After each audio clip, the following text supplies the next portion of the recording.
نکلا تو چائے کی ٹرے تپائی پر رکھی ہوئی تھی. اچھا جب وہ لیٹا تو وہ یہ بات سوچا جا رہا تھا کہ وہ یہی سکون چاہتا تھا جس کو مل گیا تھا.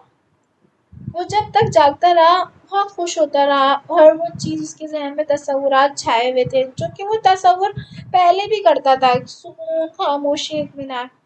صبح اٹھا تو وہ یہ جو دو لفظ ہیں شعر کے مصرے کے وہ بار بار گنگنا رہا تھا، اور دوسرا مصرع کے جو شعر ہے نگاہوں کو ہنسی معلوم ہوتی ہے بار بار گنا رہا تھا. پھر اس نے غسل خانے میں نہایا دھویا، چائے جب وہ نکلا چائے ٹرے پہ رکھی وہ میز پہ رکھی تھی. یہ سہولت اس منحوس گھر میں کہاں تھی؟ وہ یہ بات سوچتا ہے. چائے پی کر وہ کھڑکی میں دوبارہ جا کر کھڑا ہو گیا. فضا میں روشنی اترتی چلی جا رہی تھی. بازاروں سڑکوں پر زندگی جاگ اٹھی تھی. بچے دو تین تین کے ٹولے میں مدرسے کو جا رہے تھے. سب نے پوتے پوتے کا خیال آیا. بدتمیز کہیں گے. وہ کھڑے کھڑکی سے الگ ہو گیا. سکون کے دن تسکون کی راتیں تھیں، اور وہ خود کو ایک ایسا پنچھی محسوس کر رہا تھا جو پنجرے کی قید میں رہائی پا کر فضا کی وسعتوں میں پوری زندگی کے ساتھ اڑا ہو. ایک ہفتہ بیت گیا، ایک اور ہفتہ بیتا، اور شام کی چائے پی کر سیر کے جانے ہی والا تھا کہ اماں حاجر نے اوپر آ کر اسے اطلاع دی کہ آپ کے گھر والے آئے ہیں. کیا ہے، آ گئے ہو تو ہوا کیا ہے؟ مجھے واپس لے جانے سے تو رہے چلے جائیں گے، تھوڑی دیر بیٹھ کر بلا لو. اس کا بیٹا پوتا اور پوتیاں آ گئے. بہو نے پھل کی ٹوکری اٹھا رکھی تھی. اچھا کیا ہوا؟ اب جو ہے وہ کھڑکی کے اندر دیکھ رہا ہوتا ہے، فضا میں روشنیاں ہوتی ہیں، اس کو بہت سکون کا ماحول لگ رہا ہے. بچے جا رہے ہیں آ رہے ہیں. بچوں کو دیکھ کر اسے اپنے پوتے پوتیوں کا خیال اور بولتا ہے یہ بدتمیز کہیں کے تھے وہ لوگ، اور کھڑکی سے دور ہو جاتا ہے. سکون کے دن سکون کی زندگی تھی. اس کو ایسا لگ رہا تھا کہ وہ جو ہے وہ آسمان پر اڑ رہا ہے. بہت ہی اس کو سکون کی اور آزاد قبضہ زندگی گزر تھی. ایک ہفتہ گزرا. بچے وغیرہ اس کی جو نوکرانی تھی وہ آ کے بولتی ہے کہ بھائی آپ کے بچے ہیں آپ سے ملنے. وہ یہ بات سوچتا ہے کیا کر لیں گے، وہ آ گئے ہیں، مجھے لے کے تو نہیں جا رہے سکتے. بلا لو. بیٹا آیا. پوتے پوتیاں سب آئے تھے. بہو نے پھل کی ٹوکری بھی اٹھا کے رکھی تھی.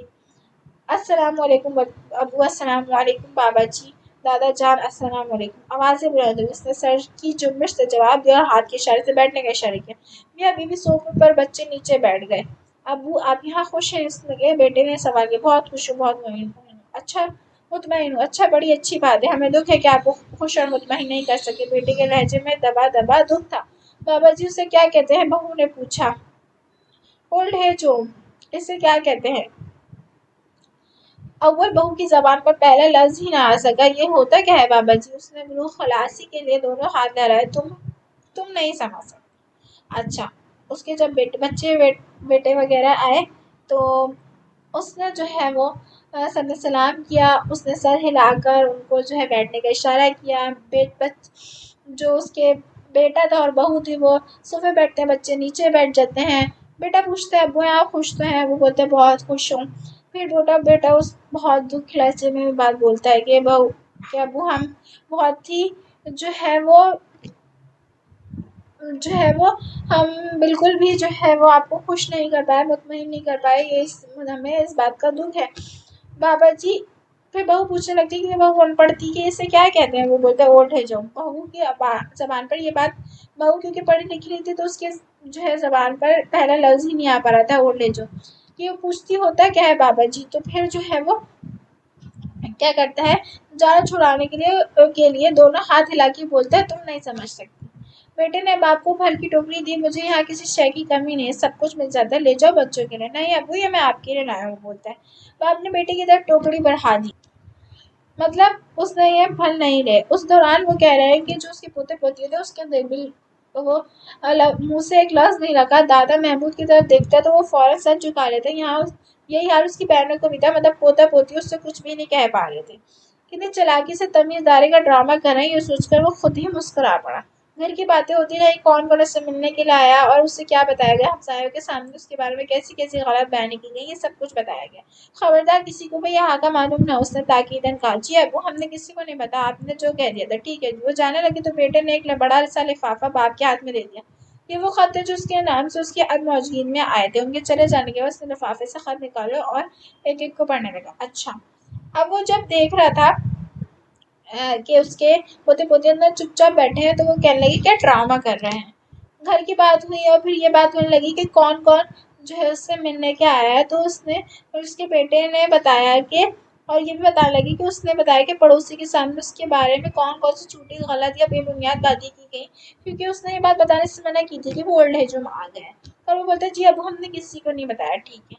پھر جاتے ہوئے بچے نے ایک لفافہ اس کے ہاتھ پہ رکھ دیا۔ وہ لفافہ وہ تھا کہ جو لوگ آ رہے تھے اس کی غیر موجودگی میں انہوں نے جو ہے وہ انہوں نے دیا تھا۔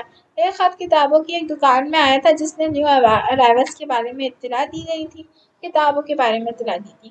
دوسرا خط اس کے پرانے دفتر کی یونین کی سیکرٹری کی طرف سے تھا، جس میں ایک درخواست کی گئی تھی کہ پرانے ساتھی فیروز دین کی الوداعی پارٹی ہو رہی تھی، جو ہے وہ جا رہے تھے، ان کی جو ہے وہ کیا کہتے ہیں ریٹائرمنٹ ہو رہی تھی، اس کی الوداعی پارٹی تھی تو ان کو اس چیز کی دعوت دی تھی۔ دو خطوں میں اس کے دوستوں کی بیٹوں کی شادی ہو رہی تھی، اس پہ انہیں بلایا گیا تھا۔ کتابوں کی دکان والا خط اس نے نیچے رکھ لیا، باقی سارے پھاڑ دیے تھے۔ اب میرا ان لوگوں سے کیا تعلق، وہ یہ بات سوچتا ہے۔ ایک مہینہ گزر گیا، نوکر نوکرانی اپنی ذمہ داریاں بھی کسی قسم سے بقاعدگی، مطلب ان نوکر نوکرانی اچھی طریقے سے ان کا کام کیا، صبح چائے بیٹھ جاتی، لیکن آج کیا ہو گیا تھا، اس روز صبح کی چائے 6 بجے کی 7:30 بجے ملی۔ ہر روز سب کام صحیح ہو رہا تھا، لیکن ایک مہینہ گزر گیا تو ایک دن جو ہے وہ 6 بجے کے بعد 7:30 بجے چائے۔ معاف کر دو بابا جی، حاجر نے خود ہی کہنا شروع کر دیا، چائے دیر سے ملی، دیر سے جو آئی تھی۔ اچھا، اس نے حاجر کے الفاظ کو کوئی اہمیت نہیں دی۔ وہ جی بیمار ہو گیا تھا۔ کون بیمار ہو گیا تھا؟ اس نے یوں ہی سوال کر دیا، چائے کا کپ ہونٹوں سے لگایا۔ جی وہ میرا پوتا جی، میرا بڑا فکر ہے جی، اور بیمار ہی چھوڑ کر آئی ہوں، میرا دھیان ہی اسی میں لگوا ہے، دعا کریں بزرگ ہے ٹھیک ہو جائے۔ وہ گھونٹ کر چائے پی رہا تھا، ملتجانہ نظروں سے اسے دیکھ رہی۔ دعا کریں گے نا، اس نے اس بات میں سر ہلایا۔ ناشتہ تھوڑی دیر بعد یا ابھی؟ حاجر نے ٹرے اٹھاتے ہوئے پوچھا۔ تھوڑی دیر بعد۔ اچھا۔ اب جو ہے اس دن چائے دیر سے ملی تھی، پھر جب حاجر آئی تو اس نے بولا سوری بابا جی، دیر ہو گئی، معاف کرو، اس نے بولا۔ تو اس شخص کو تو کچھ اتنا نہیں ہوا، سسر کو۔ اس نے بولا اچھا، پھر وہ خود ہی بولنے لگی کہ وہ بیمار ہو گیا تھا۔ کون بیمار ہو گیا تھا؟ اس نے ایسے ہی پوچھ لی۔ بولتے میرا پوتا بیمار تھا، اس کا میرا دھیان وہیں لگا ہے، آپ بزرگ ہیں، دعا کیجیے۔ وہ چائے پیتے پیتے جو ہے وہ پیتا اور وہ بات بھی سن رہا تھا، اور جو ہے حاجرہ نے بہت ہی جو ہے منت بھرے انداز میں ان سے بولا، اور ان کو دیکھتی بھی رہی کہ آپ جو ہے دعا کریں گے نا، پھر پوچھتے تو اس نے جو ہے وہ ثابت کرنے کے لیے، تصدیق کرنے کے لیے سر ہلا دیا۔ پھر وہ پوچھتے ناشتہ بھی لے آؤ، تو انہوں نے بولا نہیں، تھوڑی دیر بعد۔ اور یہ الفاظ سن کر وہ چلی گئی، اور جب وہ کھڑکی کی طرف جا رہا تھا تو اسے اپنے پوتے کا خیال آ گیا۔ اس کے ساتھ ہی پوتے کے چہرے اس کے سامنے گئے۔ اس دن کتنے بہتر ہو کر یہاں بیٹھے تھے، وہ مسکرانے لگا۔ دھوپ پھیل چکی تھی، بازاروں میں لوگ کی آمد و رفت جاری تھی، اس کی نگاہیں دور اسکول کی عمارت پر پڑی۔ بچے قطاروں میں کھڑے تھے، دعا کر رہے تھے، وہی دعا جو اس کو پوتے گھر آ کر کبھی کبھی اسے سنایا کرتے تھے۔ لب پہ آتی ہے دعا بھن کی تمنا، میری زندگی شمع کی صورت ہو خدایا میری۔ وہ کھڑکی میں کھڑا تھا، قریب کمرے کے اندر شور ہوا۔ اس نے مڑ کر دیکھا، یہ بخشو تھا جو ناشتہ لے کر آیا تھا۔ بیڈ ٹی اور ناشتہ حاجرہ ہی لایا کرتی، ناشتے کے بعد بخشو حقہ تازہ کر کے لایا تھا۔ ناشتہ لانا اس کی ڈیوٹی میں شامل نہیں تھا۔ حاجرہ کہاں ہے؟ اس نے کھڑکی سے الگ ہوتے ہوئے پوچھا۔ اسے اپنے پوتے کا بڑا فکر ہے، چلی گئی ہے۔ اچھا۔ جب اس نے اپنے پوتے کی بات کی تو انہیں بھی اپنے پوتے کی یاد آ گئی، اور یاد آنے لگی، اور جو ہے وہ اور وہ سوچنے لگا کہ اس دن کتنے آرام سے بیٹھے ہوئے تھے، جو ویسے کتنا جو ہے وہ شور مچاتے، ہلا کلا کرتے ہیں۔ دھوپ پہلی تھی، لوگ آنا جانا کر رہے تھے۔ اس کی نگاہ دور اسکول کی عمارت میں پڑی، وہاں بچے لب پہ آتی ہے دعا پڑھ رہے تھے، اور اس کو یہ بات یاد آئی کہ اس کے پوتے بھی یہ بات سنایا کرتے تھے۔ کھڑکی میں کھڑا تھا تو اس کو اچانک سے آواز آئی، دیکھا تو بخشو تھا۔ بخشو لے کے آیا تھا ناشتہ اور بیڈ ٹی، اور یہ سب چیزیں حاجرہ لاتی تھی۔ اور اس نے پوچھا حاجرہ کہاں ہے؟ تو اس نے بتایا اس کو پوتے کی بہت فکر تھی تو وہ بیمار ہو گئے۔ اس نے پوچھا زیادہ بیمار ہو گئے؟ کہتی ہے بڑا کمزور ہو گئے ہیں۔ وہ کرسی میں بیٹھ کر ناشتہ کرنے لگا۔ چند منٹ گزرنے پر بخشو حقہ بھی لے آیا تھا۔ تازہ اخبار لے آؤ بازار سے۔ نہیں، میں خود لے آؤں گا، وہ یہ بات کہتا ہے۔ ناشتہ لے کر بڑے وہ اطمینان کے ساتھ حقے کی کش لگاتا رہا، اور کش جلد ہی باہر نکلنا چاہتا تھا۔ اخبار خرید کر وہ اپنی منزل متعین کئے بغیر چلتا رہا۔ اخبار کی بڑی خبریں وہ کسی باغ میں بیٹھ کر پڑھتا تھا۔ اس روز بھی اس کے باغ کے اندر بینچ پر بیٹھ گیا۔ ایک دم شور بپا ہونے لگا۔ اس کے سامنے دیکھا، لڑکے کے آدھی چھٹی کے وقت خوش شور مچاتے ہوئے اپنے اپنی کلاسوں سے نکل رہے تھے. اس اسکول کی عمارت شناسا محسوس ہوئی اور دوسرے ہی لمحے اسے معلوم ہوا کہ اس اسکول کے ساتھ پاس بیٹھا ہے جس میں اس کے پوتر پوتی پڑھتے ہیں. پتہ نہیں میں یہاں کیسے آ گیا. وہ اخبار سرسری طور پر دیکھنے لگا. چند منٹ میں سارا اخبار دیکھ لیا. اٹھا تو اس کے پاس وہ تینوں کھڑے تھے. اچھا کیا ہوا؟ جب وہ باہر نکلا اخبار لیا اس نے. اخبار لینے کے بعد باغ کے اندر بیٹھ گیا. باغ میں ابو جو ہے وہ اچانک شور برپا ہوا دیکھا تو بچے شور مچا رہے تھے. کلاسوں سے نکل اس نے دیکھا کہ اس کو تھوڑی عمارت جو ہے وہ جانی پہچانی دیکھا تو اس کو یاد آیا کہ وہی عمارت ہے جہاں اس کے پوتے پوتیاں پڑھتے ہیں. پتہ نہیں میں یہاں کیسے آگے بولنے لگا اور پھر وہ اس نے اخبار پڑھنے لگ گیا. اخبار جب پڑھ لیا تو دیکھا تینوں اس کے پاس کھڑے تھے. وہ اپنے پوتا پوتی سے پوچھا. تینوں نے بیک وقت اسباب میں سر ہلا دیا. دیکھ ٹھیک ہو؟ پھر اس نے وہ اسے پوچھتا ٹھیک ہو؟ پھر اسی طرح انہوں نے سر ہلایا. دادا جی ہم کبھی دادا جی ابو جی کلثوم بس اتنا کہہ سکی. نرگس نے کچھ نہ کہا صرف اپنا سر ہلاتی گئی. مطلب بچے ان سے اتنا ڈر گئے تھے کہ انہوں نے کچھ نہیں کہا. دادا ابو جی اور ایک بچی نے تو ان سے کچھ بھی نہیں کہا صرف سر ہلاتی گئی. کیا یہ وہی بچے ہیں جنہوں نے اس قدر پریشان کر دیا تھا؟ آپ کہنا کیا چاہتے ہیں؟ آخر چھٹی کا وقت ختم ہو گیا تھا. اسکول کی چھٹی اس کا اعلان کر دی تھی. جو اپنی کلاسوں میں وہ باہر نکلنے لگے. باہر نکل کر وہ بغیر ارادے کے رک کر مڑ کر دیکھنے لگے. وہ دونوں ابھی تک وہیں کھڑے تھے اور اسے دیکھ رہے تھے. وہ واپس پہنچا. بخشو کمرے کی صفائی کر چکا. بچے آئے لیکن گھنٹی بج رہی تھی. انہوں نے بولا تم جاؤ اپنی کلاسوں میں. مطلب ابھی تک دل اتنا نرم نہیں ہوا تھا لیکن کیونکہ جو ہے دادا تھے تو باہر نکل کے بعد پیچھے مڑ کر دیکھا تو بچے وہیں کھڑے ہوئے تھے. پھر وہ اپنے گھر کے اندر واپس آئے. جناب یہ آپ کا ہے؟ بخشو کے ہاتھ میں ایک لفافہ تھا. صفائی کرتے ہوئے وہاں سے ملا ہے. بخشو نے کمرے کے گوشے کی طرف اشارہ کیا. نہیں میرا تو نہیں دیکھا. اس نے لفافے لے لیے. شاید یہ ان صاحب کا ہے جو پہلے یہاں رہتے تھے. وہ بابا جی بیچارے یہیں مر گئے تھے. بخشو نے درد بھرے لہجے میں کہا.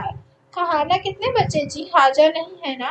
میں بھی پکا لیتا ہوں جی. جو پکا چکے تو لے آنا. جب پکا. بخشو چلا گیا. وہ کرسی میں بیٹھ گیا تھا. لفافے ابھی تک اس کے ہاتھوں میں تھے. لفافے پر پتہ چلتا برخوردار الطاف احمد مکان نمبر 31D محلہ سترنگا اندرون موچی گیٹ لاہور. یہ الطاف احمد کون تھا؟ برخوردار کے لفظ سے معلوم ہوتا ہے کہ یہ خط لکھنے والے کا کوئی چھوٹا عزیز ہوگا. ممکن ہو بیٹا تو اس نے بیٹے کو کیا لکھا تھا اور یہ خط پوسٹ کیوں نہیں ہوا؟ یہی کیوں پڑا رہا؟ یہ باتیں وہ سوچ رہا. کیا ہوا؟ جب وہ واپس آیا تو بخشو کو کوئی صفائی کرتے ہوئے لفافہ ملا. اب لفافہ اس نے ہاتھ میں لیا. دیکھ رہا ہے لفافہ. وہ کہنے لگا شاید یہ اس بندے کو جو یہاں پہلے تھا مر گیا ہے. پھر جو ہے بخشو سے کھانے وغیرہ کا پوچھتا. اب وہ لفافہ دیکھتا تو لفافے میں پتہ درج تھا اور لفافہ دیکھنے سے معلوم ہوتا ہے کہ اس کو کوئی چھوٹا دوست یا پھر بیٹا ہو. ایسے سوالات نے اس کے ذہن کا احاطہ ذہن کے اندر گردش کر رہے تھے اس کے سوالات. اب وہ تو ہے نہیں جس نے خط لکھا تو وہ خود ہی اس خط کو دیکھنے لگا. ذرا سی اس کو ہچکچاہٹ ہوئی. پھر لفافہ کھول کر وہ پڑھنے لگ گیا. ٹیڑھے الفاظ تھوڑے ٹیڑھے میں تھے. لکھنے لکھنے والے کی انگلیاں کانپ رہی تھیں. اب وہ شخص کیا لکھتا ہے یہ سب سے بڑی بات ہے. میرے عزیز بیٹے تم پر اللہ کی سلامتی ہو. 4 دن سے میری حالت کافی خراب ہوئی. ہاتھ بار بار تنگ کرتے زندگی سے اب مایوسی ہی مایوسی. میرے عزیز اور پیارے بیٹے تمہاری ماں کے انتقال کے بعد میں پوری طرح یہ محسوس کرنے لگا کہ بالکل بے آسرا اور بے سہارا ہو گیا ہوں. مجھے تم سے تمہاری آپس سے یہ شکایت ہو گئی تھی کہ تم لوگ میری پرواہ نہیں کرتے. تم لوگ کا سارا وقت اپنے بچوں دوستوں سہیلیوں کے لیے وقف ہو کر رہ گیا ہے. اس کا رد عمل یہ ہوا تھا کہ میں اپنے گھر سے بیزار ہو گیا تھا. چاہتا تھا کہ یہاں سے نکل بھاگوں. انہیں دونوں احمد جاوید سے ملاقات ہو گئی. اس نے بتایا کہ امریکہ میں اور یورپ کے دوسرے ملکوں میں اولڈ ایج ہوم بوڑھوں کے لیے ایک جنت ہوتی ہے. اس میں رہنے والے بڑی پرسکون زندگی بسر کرتے تھے. اس نے اسی طرح کا ہوم بنا لیا تھا اور میں اس کی باتوں سے متاثر ہو کر اس کے ہوم میں آ گیا تھا. یہ چند ہفتے میں جو میں نے یہاں زندگی گزارے ہیں میرے لیے عارضی سکون کے لیے لے کر آئے تھے. بیٹا جب سے بیمار ہوا ہوں تم سب لوگ مجھے بہت یاد آ رہے ہو. اپنے کنبے کی جدائی مجھ پر شاک گزرنے لگی ہے. الطاف بیٹا مجھے یقین ہو گیا ہے کہ میں نے ایک بہت بڑی غلطی کی. یورپ میں گھر کا کیا تصور میں نہیں جانتا مگر ہمارے گھر تو ہماری چھوٹی سی ایک دنیا ہوتی ہے جس میں رہنے والے ایک دوسرے سے اس طرح مربوط ہوتے ہیں کہ انہیں الگ الگ کیا ہی نہیں جا سکتا۔ ایک درخت کی اس کی شاخیں زمین کے اندر ایک دوسرے سے گتھی ہوتی ہیں۔ ہمارے گھر بزرگوں کی شفقت، جوانوں کے کہکشاں، بچوں کی معصوم مسکراہٹوں سے آباد رہتے ہیں۔ یہی سب کچھ ہماری زندگی کی رونق ہے، ہماری زندگی بہار ہے، اسی میں زندگی کا سارا حسن ہے۔ یہاں تنہائی مجھے اندر ہی اندر چاٹتی رہی ہے۔ مجھے اب اس کا علم ہوا ہے کہ میرے پیارے بیٹا، اور میرے اپنے بیمار اور لاچار باپ کو اس کے گھر میں لے جاؤ، اس میں اس کا حقیقی سکون ہے۔ الطاف جلدی اور میں تمہارا انتظار کر رہا ہوں۔ اب یہ اگر دیکھا جائے تو یہ بالکل وہی کہانی ہے جو یہ جو شخص ہے، یہ جو اس اولڈ ایج میں آیا ہوا ہے سسر، اس کی بھی یہی کہانی ہے۔ وہ بھی اپنے بچوں سے پریشان ہو کر یہاں آ گیا ہے، پوتا پوتیوں سے پریشان ہو کے آ گیا ہے۔ احمد جاوید اس کو ملتا ہے، احمد جاوید اسے بتاتا ہے، لیکن جب وہ بیمار ہوتا ہے تو اسے اپنے گھر والوں کی یاد آتی ہے۔ اسے یاد آتا ہے کہ اب جب انسان بیمار ہوتا ہے نا تو اسے یاد آتا ہے کہ اس کو کوئی ان لوگ کو خیال تو کر رہے ہیں لیکن اسے اپنے گھر والوں کی یاد آ رہی ہوتی ہے، وہ یاد آ رہی ہوتی ہے، اسے اپنے پوتے پوتیاں اچھے لگنے لگے ہوتے ہیں، ان کو وہی چیز اچھی لگنے لگی ہوتی ہے۔ وہ اپنا ظاہری سکون تو چاہتے تھے، لیکن اب ان کو جو ہے وہ اپنا وہ والا سکون چاہیے جو ان کو اپنے بچوں پوتوں پوتیوں کو دیکھ کر ملتا تھا۔ اب وہ چاہتے تھے، انہوں نے پورا خط لکھا، کاتے ہاتھوں سے اپنا پورا خط لکھا کہ باؤ بیٹا جلدی آ جاؤ، میں تمہارا انتظار کر رہا ہوں، لیکن کیا وہ خط بھی نہیں وہ اپنے بچے تک بھیج پائے اور ان کا انتقال ہو گیا۔ تو یہ ایک مطلب بہت ویسی کہانی ہے جو اس کے اندر بیان ہوئی ہے۔ آگے پڑھتے ہیں۔ یہ تحریر پڑھ کر اس کے اندر ایک ہیجان پیدا ہو گیا، وہ کرسی سے اٹھ بیٹھا اور ٹہلنے لگا۔ وہ کئی منٹ تک ٹہلتا رہا۔ کہہ رہے ہیں کہ یہ بہت ہی جذباتی ہو گیا، وہ تحریر پڑھ کر کرسی سے اٹھا، ٹہلنے لگا۔ بخشو آیا۔ جناب کھانے لاؤ، مجھے یہ بتاؤ یہ خط یہیں کیوں پڑا رہا؟ بخشو سوچ کر بولا، جناب میں نہیں جاتا، اس نے حاجہ کو دیا ہوگا، وہ بھول گئی ہوگی، اس کے گھر میں کوئی آیا تھا، مرنے کے بعد اس کا بیٹا آیا تھا اور میت لے گیا، اور پھر کمرے میں پھرنے لگا۔ کھانا لے آؤں جناب؟ بخشو نے پوچھا۔ اس نے ملازم کے سوال کا کوئی جواب نہیں دیا اور اپنی کتابیں اور کپڑا ایک طرف رکھنے لگا۔ بخشو اسے حیرت سے دیکھا۔